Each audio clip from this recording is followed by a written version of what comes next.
Buenas tardes. Continuamos con mi querido amigo José Ignacio para intentar divulgar y tener una función tanto didáctica como formativa para personas, para dummies de economía, para que cuando vayan al banco entiendan las palabrotas que decimos nosotros. Vamos a hablar ahora sobre el tema de el precio del dinero en diferentes países, en diferentes partes del mundo. Ujú. Ya hemos explicado qué es el precio del dinero.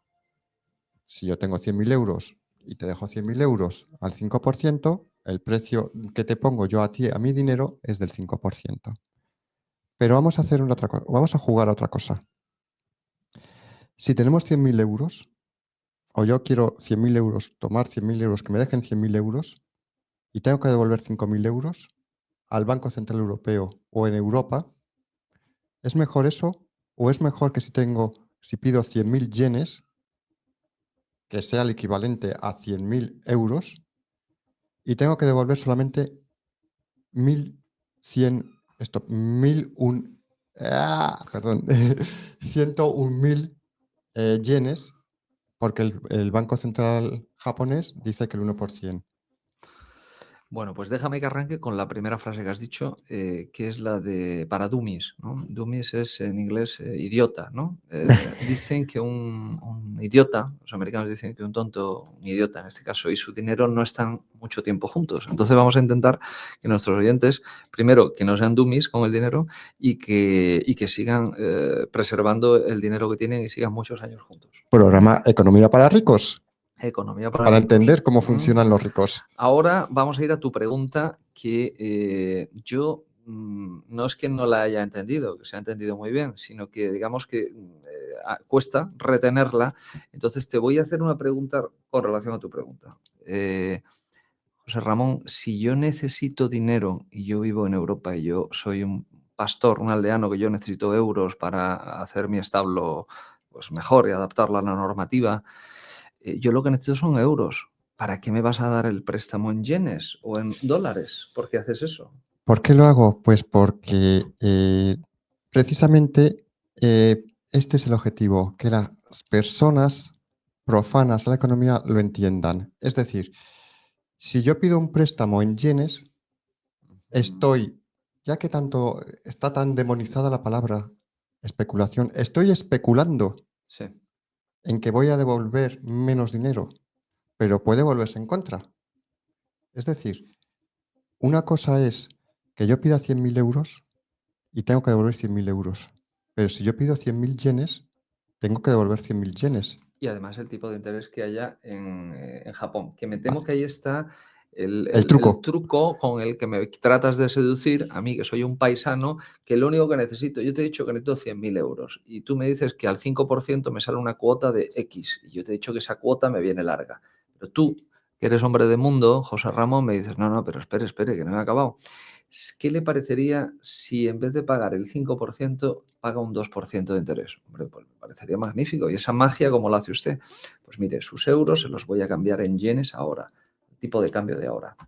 Pues yo creo que eso no es magia. No es magia. Yo creo que eso es un engaño que se estuvo haciendo con las hipotecas multidivisa. Bueno, la magia es un engaño, la magia no existe, ¿no? Los También que somos ya es algo adultos sabemos que no existe, ¿no? Pues sí, correcto, correcto. Entonces, esa magia o ese engaño o ese autoengaño que nos hacemos todos, pues la verdad que puede acabar en tragedia. ¿Por qué suele acabar en tragedia en economía y no suele acabar en días de vino y rosas? Porque la economía es un juego de suma cero, es decir, la ganancia de unos, el día que ganamos y estamos muy contentos, es a costa de la pérdida de otros. Así de trágico es el sistema capitalista, es decir, es un sistema que está basado en la ley de la supervivencia. Entonces, yo, volviendo a la pregunta que me hacías, yo me voy a endeudar ahora y me vas a hacer cambiar mi deuda, que yo lo que necesito son euros, a yenes, porque me dices, tienes el señuelo de que en vez del interés al 5%, que es lo que se paga en Europa, pues yo que soy hombre del mundo he descubierto que en Japón se pagan al 2 o al 1, con lo cual la cuota te sale mucho más barata. Y yo, que sé de mi negocio, no tengo por qué saber de economía, pues te digo que sí. Y tú, gracias a esa firma mía, consigues algo muy importante, que es cerrar una operación que de forma natural no se podría haber cerrado. Es decir, tú has, como dicen los militares, tú has forzado el material y en exceso. En algunos casos pudiera ser que yo sea un profesional y me dedique a esto y entonces sepa leer lo que tú me estás vendiendo, pero en muchos otros casos puede que no. Y ahí está la tragedia de lo que ha ocurrido en España con las hipotecas en yenes o multidivisas. Correcto. El problema es que si yo, banco, juego esa, digamos, esa trampa, oye, en vez de tener que pagar una hipoteca de 1.000 euros al mes, me vas a tener que pagar durante este año una hipoteca a 600 euros.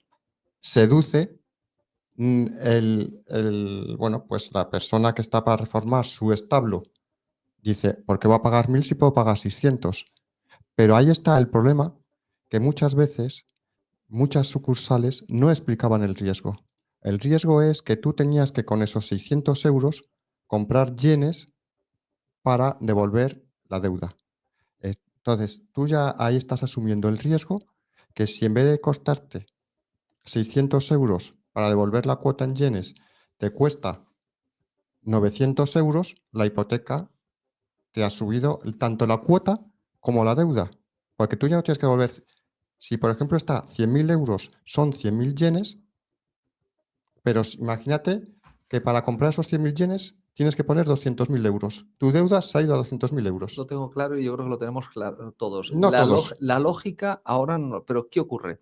Que en ese momento de necesidad uno se agarra a un clavo ardiendo. Entonces tú no quieres ver lo que hay que ver. Vamos a ver, si hay un país maravilloso donde los tipos de interés están al 2% en lugar de al 5%, donde la vida es más fácil y ese país pues tiene una mayor estabilidad, porque si no los intereses no estarían al 2%, pues pudiera ocurrir que a ese país le vayan las cosas mucho mejor que al mío y si le van las cosas mucho mejor, su moneda, su divisa, el yen, se hará cada vez más fuerte en detrimento de la mía. Yo me estoy endeudando en una divisa que no es la mía y tengo que devolver el préstamo en esa divisa. Con lo cual, ¿dónde está el truco? Pues el truco está en que si entendemos bien la operación, cualquier persona en su sano juicio, pues le diría el famoso asertismo americano, que es el too good to be true, demasiado bueno para ser verdad. ¿Qué pasa? Que muchas veces esto no se explica y en base a la confianza con ese director de sucursal, no, pero fírmame aquí, aunque tal, y te firman y tú realmente no sabes ni lo que estás firmando. Y Esa es la tú, e tragedia. incluso muchas veces, el director de la sucursal no sabía ni lo que vendía. Ni él mismo. O sea, Entonces, hemos hecho, formación, claro, formación. hay una cosa que es la responsabilidad moral del dinero, que en algunas facultades y universidades yo tuve la suerte de que en quinto curso de carrera en el ICADE tuvimos ética financiera, que puede parecer una asignatura chorra, pero luego retrospectivamente te das cuenta que es la que te pone los cimientos pues, del utilitarismo de determinadas corrientes y una de ellas es esta, es decir, es la responsabilidad moral del dinero que usted tiene cuando gestiona el dinero de alguien. Igual que los médicos tienen pues, un juramento hipocrático cuando atienden a un paciente, pues los profesionales que nos dedicamos a gestionar dinero, que damos vida o quitamos vida en función de lo bien o lo mal que lo hagamos, pues tenemos que tener esa responsabilidad moral del dinero. ¿Cómo acaban estas historias? Pues acaban justamente, la cadena se rompe por el eslabón más débil. ¿Dónde? Si me estoy endeudando a un tipo de interés inferior porque hay un país maravilloso con estabilidad como Suiza o como Japón que me ofrece un préstamo en francos suizos o en yenes al 2 o al 1%, me endeudo ahora y devolveré el préstamo en francos suizos o en yenes. Pero hay, amigo, que es que a ese país que le va a ir muy bien, la deuda que usted le tiene que devolver está en esa divisa y puede que esa divisa se haya hecho mucho más fuerte y mucho más mayor con relación al euro. Con lo cual, al final, no solamente es que no pagues el 5%, que era lo que tú tenías dudas de si podías o no, es que te acaba costando la hipoteca a un tipo de interés equivalente, si tú lo traduces al mismo término, acabas pagando un 20%. Y dices, pero esto es un atraco, ¿cómo puedo acabar no solamente pagando menos, que es lo que usted me dijo, sino acabando pagando mucho más? Es que al final ese es el problema. Si nosotros entendemos, yo creo que además especular es bueno, a falta de una palabra mejor, porque todo el mundo especulamos. Todos especulamos. Cuando tú compras una casa, cualquier persona compra una casa, cualquier persona alquila una casa, es porque especula que es el precio más barato que va a encontrar en el mercado de lo que puede pagar o de lo que le interesa o de lo que le gusta. Es decir, la especulación está al orden del día en todos y en todo. Como cuando compras un coche, vas al concesionario especulando que ese es el más barato. Claro, los neófitos en la materia pues han denostado la palabra especulación porque la asocian a capitalismo salvaje, a prácticas usureras, a tomar una ventaja en base a información privilegiada y todas estas artimañas de personas que no tienen formación y que lo que tratan es de desinformar. Especular está en la naturaleza no solamente del hombre, sino de los animales. O sea, el animal en la selva ve la rama, se va a caer, viene una presa, la muerde. Entonces, especular es necesario, es natural, es lo que pone en marcha la vida. ¿Qué ocurre? Que a la hora de especular hay que ser moderadamente astuto y si uno no lo es, pues puede tener problemas. ¿Sabes cuál es la primera vez que se reguló esto de la especulación? El código Hammurabi, que fue además el primer código que se escribió Cierto. en escritura cuneiforme y fue precisamente para justificar y bueno, tener un registro de estos préstamos. Ya dijimos, si se hacían en los templos, que eran similar a los bancos, era el 2%. Si era un 3, un 3,5%, y si eran los particulares, estaba permitido hasta un 22%. Eso se lleva haciendo siempre. Siempre. Y eso es lo que hace que se mueva la economía. José Ramón, disfruto mucho de la tertulia, este diálogo, porque ese código de Hammurabi, con H, que has mencionado, ha sido como recordar algo que no teníamos preparado esto, ha surgido eso de la marcha y ha traído a mi memoria pues, la primera gran amnistía que hubo en la historia del ser humano. Dionisio de Siracusa, acuciado por las deudas que tenía, decidió devaluar la moneda al 50%, de manera que tú entregabas tus denarios, ibas a entregar, y te los Roma. devolvían multiplicados por el doble. Aquella medida tuvo muchísimo éxito, porque tú tenías tus ahorros, llegabas con 100 denarios y te daban 200, y al mismo tiempo el valor de las deudas se reducía a la mitad. ¿Qué problema tuvo Dionisio de Siracusa? Pues que la inflación Se disparó. Entonces, al final, en la vida, en la economía tiene que haber un equilibrio. Los excesos en una dirección llevan a excesos en la otra. Con lo cual, por eso al final tenemos que ir en la senda de pues, buscarnos un 2% de inflación como objetivo deseado, o sea, poner criterios. Querido amigo, ¿a ti te gusta el mar? Me encanta el mar y además tengo la posibilidad de verlo muy frecuentemente en las maravillosas playas de Cádiz, que adoro Cádiz. ¿Tú sabes navegar? Sé navegar. ¿El agua es buena? Bueno, ¿Un el vaso de agua es agua? necesaria para la vida, pero cuando te ves navegando por la noche en medio del estrecho de Gibraltar con una tormenta y tal, en esos momentos te das cuenta que el barco más grande en la mar se hace pequeño y que dices, ¿qué hago aquí? Ya, te lo decía por lo siguiente, un vaso de agua es imprescindible para vivir, pero el agua, como tú bien dices, en el mar, intenta beber el agua para que no tengas esas olas y no pasarlo mal. Eso es un exceso de agua te ahoga, una falta de agua es mala, por lo cual todo en su justa medida. En su justa medida. Por eso te preguntaba, entonces, por donde quiero ir Sí, es eso, que el dinero se puede prestar, el dinero se mueve, se puede hacer una amnistía, pero cuando el gran problema que estamos viviendo, yo creo, en la sociedad actual, tanto nacional como internacional, es precisamente que no se entiende la segunda derivada. ¿Qué quiero decir? ¿Qué hago? Ah, me hacen falta denarios, hago la amnistía, tú me entregas los denarios de toda la vida, los antiguos, y yo te doy el doble de denarios nuevos. Qué bien, ya soy rico, tengo el doble de denarios.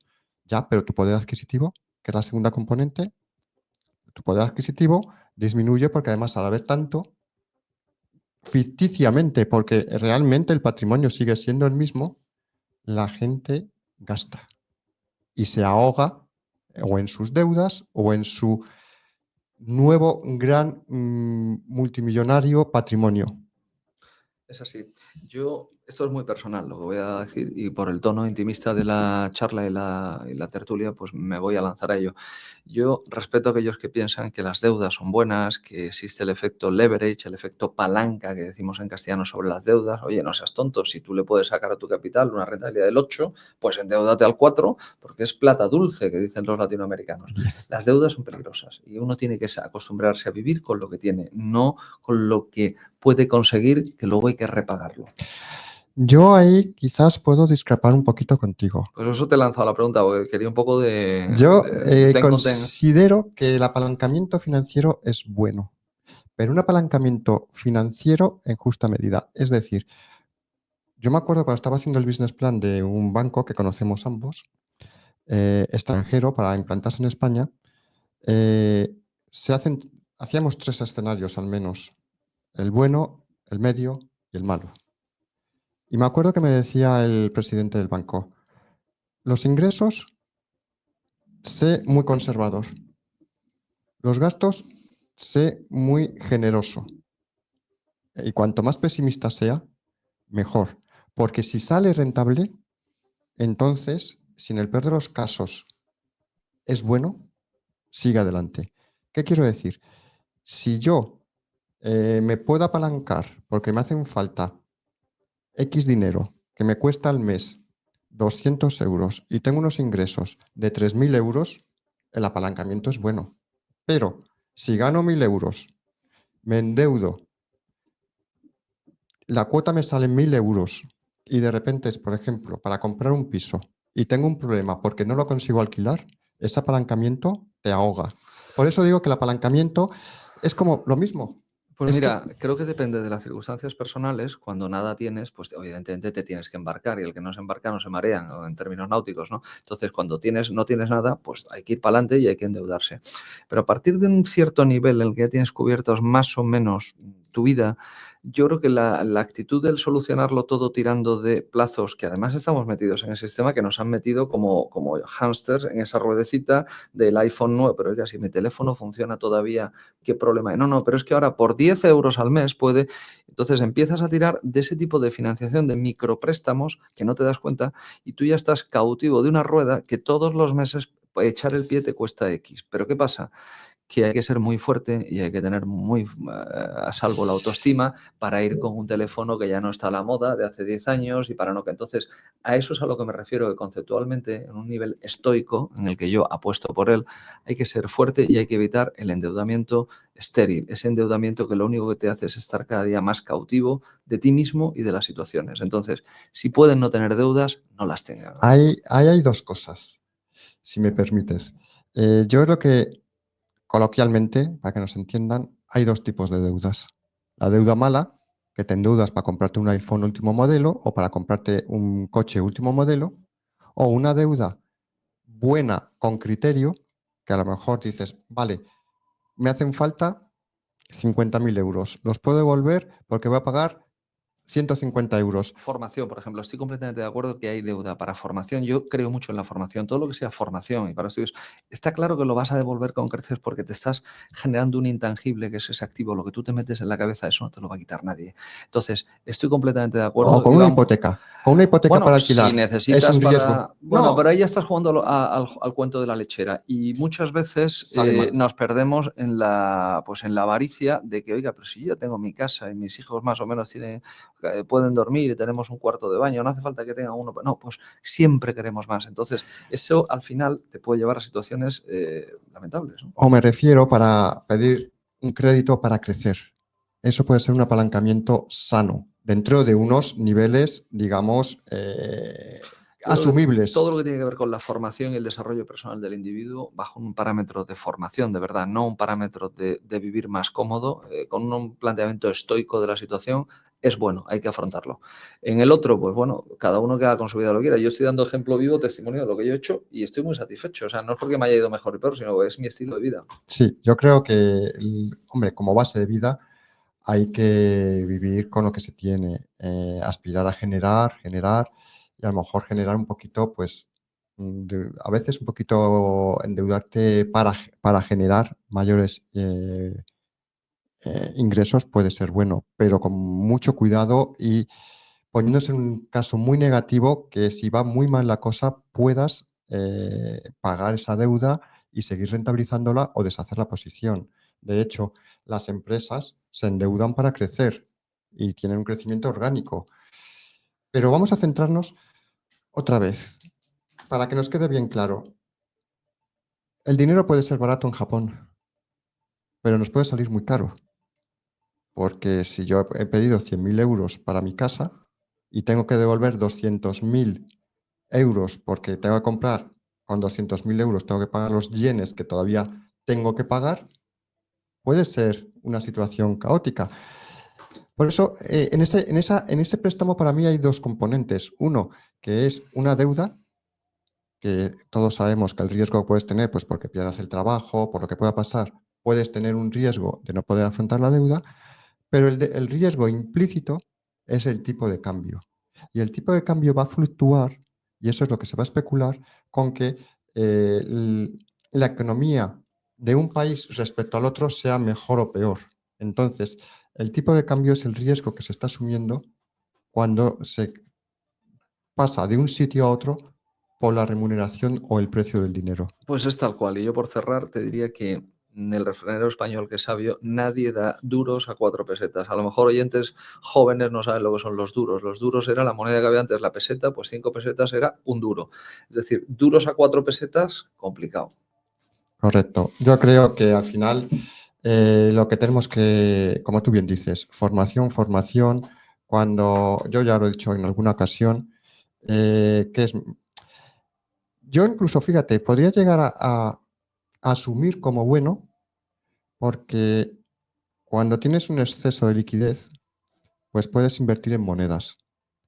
Y digamos que tú pues, puedas tener un patrimonio de 3 casas que están pagadas con un patrimonio muy alto. Y dices, bueno, voy a comprar una plaza de garaje, pero además quiero especular en yenes. Pues voy a pedir el préstamo en yenes pensando que va a bajar el yen.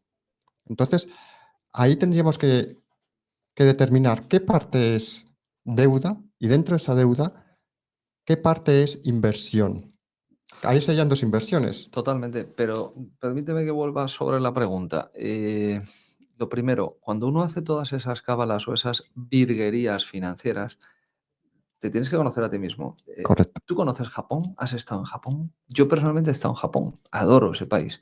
Y cuando conoces las cosas, sabes calibrar los riesgos. Muchas veces lo que te ocurre es que te vuelves mucho más retraído porque te das cuenta la complejidad de las cosas y bueno, pues la ignorancia es muy atrevida. Entonces, pues yo me endeudo en lo que sea. ¿Qué me dices? ¿Franco suizo? Aunque no he puesto un pie en Suiza, no conozco el país, pero he leído por internet o uno me ha dicho, un tal José Ignacio Enríquez ha dicho en un foro, no, pues vaya usted allí, conózcalo, reflexiónale, consúltelo con la almohada y que sepa que todas esas virguerías, pues bueno, pues son virguerías en el alambre y que tienen es suma cero. Es decir, el día que ganes hay alguien que está llorando. Y el día que tú pierdas, piensa que hay alguien que se está beneficiando con tu ganancia. Así es la Correcto. economía. Por eso te digo que hay que entender las cosas. Yo desde aquí recomendaría nunca jamás la mayor inversión, el mayor esfuerzo, digamos, la mayor parte del dinero de tu vida, que es comprar una casa. Por favor, no especulen porque puede ser muy, muy grave las consecuencias. Cada uno es libre de hacer. Si quieren hipotecarse en yenes o en la moneda de Sudáfrica, son libres de hacerlo, pero que entiendan el riesgo que hay. Y yo considero que tú es como cuando como lo que se dice en bolsa. En bolsa, invierte el dinero que puedas prescindir de él o que puedas perder. Yo muchas veces ya no, yo soy más radical, digo, ¿cuánto dinero quieres perder? Tanto. Pues entonces ese dinero lo invierto en bolsa.